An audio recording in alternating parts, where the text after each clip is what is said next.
Le jeûne intermittent, c'est vous ne mangez plus à partir de 19h jusqu'au lendemain midi. Il y a pas mal d'avantages au jeûne intermittent. Le problème... AVS avec Philippe Robichon. AVS, à votre bonne santé, on prend soin de vous tous les matins entre 9h et 10h sur Beurre FM. Le docteur Régina Lalouche est avec nous, bonjour et bienvenue. Bonjour. Voilà, médecin, ingénieur biomédical et chercheur dans le domaine de la prévention du diabète et du surpoids. Vous publiez chez Albin Michel un best-seller s'appelle La méthode hépato-détox, sous-titré Mincir durablement et sans danger grâce au foie, c'est chez Albin Michel. Alors aujourd'hui, un sujet... improbable que vous nous proposez, l'influence de la marée sur la reproduction des bigorneaux. Ça, c'était une plaisanterie, Philippe. Ah bon, mais moi je vous crois. Moi, si vous me dites qu'on va parler de ça, c'est très important. Manger des bigorneaux par les temps qui courent, c'est plein de bons oligo-éléments, les bigorneaux. Oui, les mollusques, oui, il y a même du zinc dedans, donc ça permet de... Donc, vous voyez, manger des bigorneaux. Les mollusques et les fruits de mer, c'est pas mal.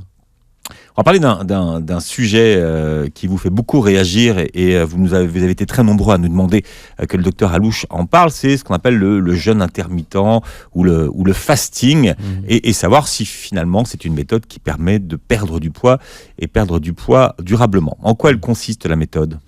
Alors vous avez deux méthodes, vous avez le jeûne intermittent et le jeûne. C'est deux choses un peu différentes. Le jeûne intermittent, c'est en gros...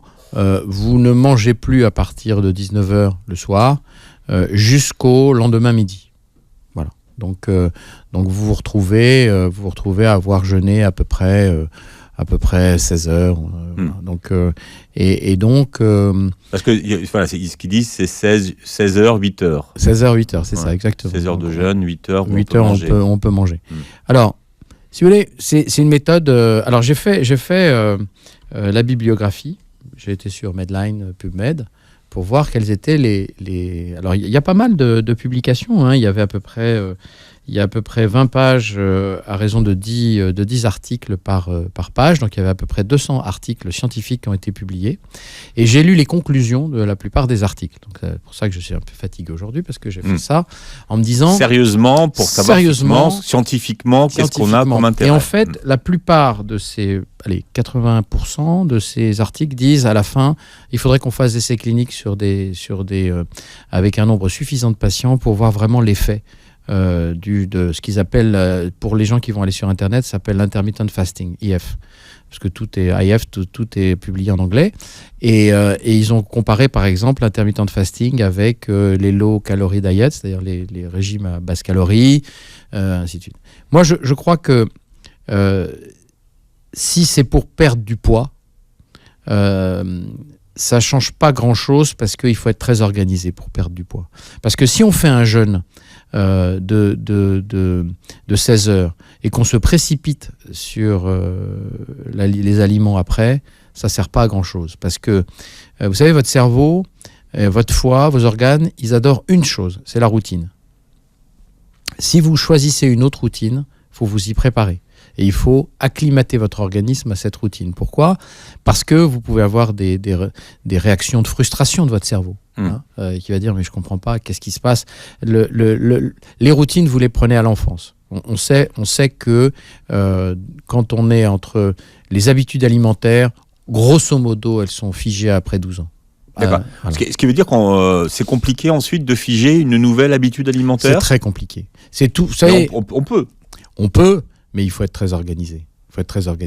Parce que pour faire ce type de jeûne, il faut aussi socialement que tout le monde le fasse autour de vous. Parce que sinon, c'est une vie infernale. C'est-à-dire que le matin, vous ne prenez plus votre petit déjeuner avec les enfants ou avec votre époux, votre épouse. Bon, ça peut ne pas... J'ai envie de vous dire que c'est peut-être pas le repas le plus familial du monde, celui-là.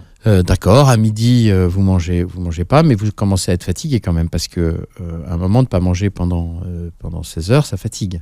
Et donc, vous êtes plus irritable. Vous savez très bien que quand on a faim et qu'on mange pas, on est plus irritable. Alors, bien entendu, on s'hydrate, c'est pas un jeûne total. Voilà, c'est pas un jeûne total, sec. Et il faut vraiment recommander de s'hydrater pendant le jeûne intermittent. Donc aujourd'hui, on est dans une zone un peu floue. On ne sait pas. Ce qui serait intéressant, c'est qu'on ait de vraies études scientifiques qui nous donnent à peu près le rythme. Il faut faire un jeûne intermittent tous les jours ou un jour sur deux. Il faut faire un jeûne intermittent pendant 1 semaine, 3 semaines, 4 semaines, 2 mois, pour que ce soit efficace sur la perte de poids.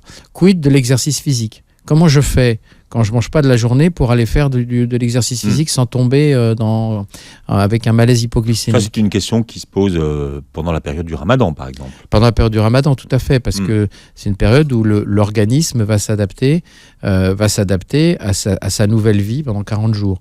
Mais le Ramadan, ce n'est pas pareil, parce qu'il y a une motivation religieuse, il y a une motivation profonde, spirituelle. On a envie de faire le Ramadan, on le fait, et on a une espèce comme ça, notre cortex frontal va organiser notre vie, et d'ailleurs notre vie familiale est organisée avec le petit déjeuner très tôt, le repas du soir très tard, et donc en fait la vie sociale s'organise autour de ça, et il y a une vraie volonté, et on sait que c'est 40 jours.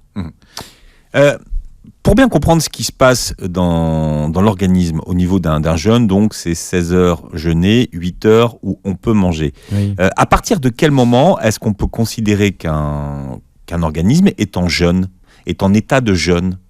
Alors c'est pas tout à fait c'est un jeûne intermittent. C'est pas un état de jeûne. En fait, il y a l'organisme humain est très très bien fait. Si on voulait être vraiment, si on voulait revenir au paléolithique, qu'est-ce qu'on se passait au paléolithique ? On vivait par groupe de 20 ou 40 dans un endroit qui n'avait qu'une sortie et qu'une entrée pour éviter de se faire manger par des bêtes féroces. Et puis, on allait faire la chasse. Et donc, la chasse était bonne ou pas bonne, parce que il faut savoir qu'il y avait beaucoup d'hommes qui ne rentraient pas de la chasse. C'est pour ça que c'était les frères qui étaient en charge des enfants d'un chasseur, pour être sûr qu'il y avait qu'on s'occupait des enfants, et voilà. Et en fait, les hommes alternaient des périodes de jeûne. De vrais jeûnes, on mangeait des racines pendant des jours et des jours, et puis des périodes d'abondance. Et dans notre cerveau, on s'est adapté. Dans notre cerveau, on a des récepteurs qui sont sensibles à une hormone qui s'appelle la leptine, qui est l'hormone de satiété. Et figurez-vous que lorsque, par exemple, la chasse est revenue, on a tué le mammouth ou on a tué le truc, à ce moment-là, on va manger 1 fois, 2 fois, 3 fois, 4 fois. À ce moment-là, on baisse la sensibilité à cette hormone de satiété. Pourquoi ? Pour pouvoir se remplir. Parce qu'on ne sait pas quand est-ce qu'on se remplira la prochaine fois. Et c'est l'adage, vous savez, plus on mange, plus on a faim, moins on mange, moins on a faim. Parce que dans l'autre sens, quand il n'y avait pas à manger, on augmente la sensibilité de ces récepteurs à la leptine. Pourquoi ? Pour éviter le cannibalisme. Parce que si vous avez faim, très très faim, vous savez, la faim c'est quelque chose de terrible, eh bien, il y a peut-être une explication au cannibalisme. C'est peut-être parce que justement, il y avait des gens qui étaient très sensibles, qui avaient une sensibilité à la leptine qui baissait, qui ne pouvaient pas supporter de ne pas manger. Donc vous voyez, c'est des systèmes archaïques. Donc quand on commence à jouer et à utiliser des systèmes archaïques comme justement le jeûne et les alternances, faut vraiment faire très très attention. C'est pour ça que j'insiste sur la science. C'est pas parce que je veux jouer le vieux barbon, c'est que avant de dire c'est bien, c'est pas bien, il faut vraiment qu'on ait des preuves que c'est bien ou c'est pas bien. Parce que sinon, on peut aussi provoquer des troubles du comportement alimentaire. On peut déclencher chez des gens qui sont addictifs, on peut avoir des comportements qui sont un peu particuliers. Donc voilà, moi je dis prudence, et je dis pourquoi pas faire 3 jours de vrai jeûne en buvant, et puis à ce moment-là on redécouvre une autre façon. Il y a des gens qui le font, par exemple vous avez des organismes où on va marcher, vous savez, on boit des jus, on boit des soupes, et on va marcher dans la campagne pendant, ça fait 20 ou 30 ans que ça existe, ça marche pas mal, les gens sont très très contents d'y aller, mais ils sont dans une démarche psychologique. La même démarche. Et ils ont que ça à faire et ils vont pas travailler. Voilà, au bureau, les transports encore. Faut pas trop, faut être un peu gentil avec soi-même parce que on a un corps qui résiste à tout, mais il faut être un peu sympa avec lui. Qu'est-ce qui se passe au niveau du cycle de l'insuline pendant le jeûne intermittent ? Alors, l'insuline, vous savez, c'est une hormone qui a 2 fonctions. C'est une hormone qui est sécrétée par le pancréas. Dès que vous mangez un petit peu de sucre, vous avez une sécrétion d'insuline. Elle a 2 fonctions. La première fonction, c'est une fonction de clé, de serrure. Elle fait rentrer le sucre qui est dans le sang dans les cellules. Et la deuxième fonction qui est un peu méconnue, c'est qu'elle stocke les sucres non utilisés dans les adipocytes, c'est-à-dire les cellules qui stockent le gras. Donc vous voyez, plus vous avez d'insuline, plus vous avez tendance à stocker. Mais là finalement, donc, si vous êtes en état de jeûne pendant 16 heures, vous avez moins d'insuline. Vous avez moins d'insuline. Le problème, c'est qu'est-ce qui va se passer quand vous allez casser le jeûne ? Est-ce que vous allez le casser de façon très riche ou pas ? Si effectivement vous êtes très organisé et que quand vous allez casser le jeûne, vous prenez une soupe, vous allez manger des protéines, des bons légumes et tout ça. Là, vous allez commencer effectivement à perdre du poids si vous n'avez pas de frustration et d'obsession, hein, parce que c'est très très dur de s'empêcher de manger des choses quand on est sollicité comme on l'est aujourd'hui. Et puis la deuxième chose, c'est que moi je ne crois pas au régime sans exercice physique. Je n'y crois pas. Parce que l'exercice physique, qu'est-ce que ça fait ? Ça ne fait pas maigrir l'exercice physique, mais ça donne une masse musculaire. Et vous savez que plus vous avez de muscles, plus vous brûlez des calories à l'arrêt. Je le répète, 1 kg de muscles brûle par jour, sans bouger, 30 calories. Donc plus j'ai une bonne masse musculaire, plus je vais brûler des calories sans rien faire. Vous comprenez ? Donc si je fais un jeûne intermittent et que je ne peux pas faire d'exercice physique, comment je vais gérer la sortie de mon jeûne intermittent? Parce qu'un jeûne intermittent, on ne va pas le faire. Soit vous le faites à vie, et là vous avez inventé une nouvelle routine, et là pourquoi pas, hein. Mais il faut quand même savoir comment vous allez faire votre exercice physique. Parce que, je répète encore une fois, l'exercice physique n'a pas uniquement une vocation de maintenir la masse musculaire, voire de la développer. C'est aussi le fait de faire bouger son corps, de faire bouger son système lymphatique, le système qui va nettoyer l'organisme. Donc, vous voyez, c'est compliqué ce genre de questions parce que c'est toute une hygiène de vie. Bien entendu, vous vivez à la campagne, vous avez un travail très physique, vous faites votre jeûne intermittent, grand bien vous fasse, allez-y. Mais si vous êtes un citadin, que vous êtes 1 heure dans les transports en commun, que vous êtes énervé, que vous êtes irritable parce que vous n'avez rien mangé depuis la veille et que, je ne sais pas, puis vous avez une haleine particulière, parce que vous savez que quand on mange pas, on commence à faire du sucre à partir des protéines, à partir des graisses, ça fait des corps cétoniques. Les corps cétoniques, ça donne une haleine caractéristique un peu de pomme. Voilà, donc... D'accord, mais ça se fait au bout d'un moment, quoi. Oui, la cétose, le cétogène, ça vient au bout de 3-4 jours. D'accord. Voilà. Donc il y a aussi le régime cétogène. Le régime cétogène, c'est... Dont on a parlé. Mais là, on a eu beaucoup de questions sur justement, hein, sur ce jeûne intermittent. Donc, si vous dire que quelqu'un qui pratique un jeûne intermittent et qui a une alimentation, on va dire, variée et avec... beaucoup de vraiment varié avec beaucoup de choses, pourrait perdre du poids. C'est ça que ça veut dire. Alors, il y a pas mal d'avantages au jeûne intermittent parce qu'il y a aussi, ça augmente la sécrétion d'hormones de croissance, ça augmente la sensibilité à l'insuline. Okay. Le problème, c'est que ça, d'accord, très bien. Mais comment je fais pour maintenir ma masse musculaire ? Comment je fais pour faire de l'exercice quand j'ai pas mangé ? Comment je fais ? C'est tout le problème, c'est un problème d'hygiène de vie. C'est pas un problème de dogme. Ok, très bien, le jeûne intermittent, pourquoi pas. Mais la réalité, c'est comment je tiens ça pendant des mois. Parce que un bon régime, c'est un régime où on va perdre 3-4 kilos par mois, dans de bonnes conditions, en étant souriant et en faisant de l'exercice physique.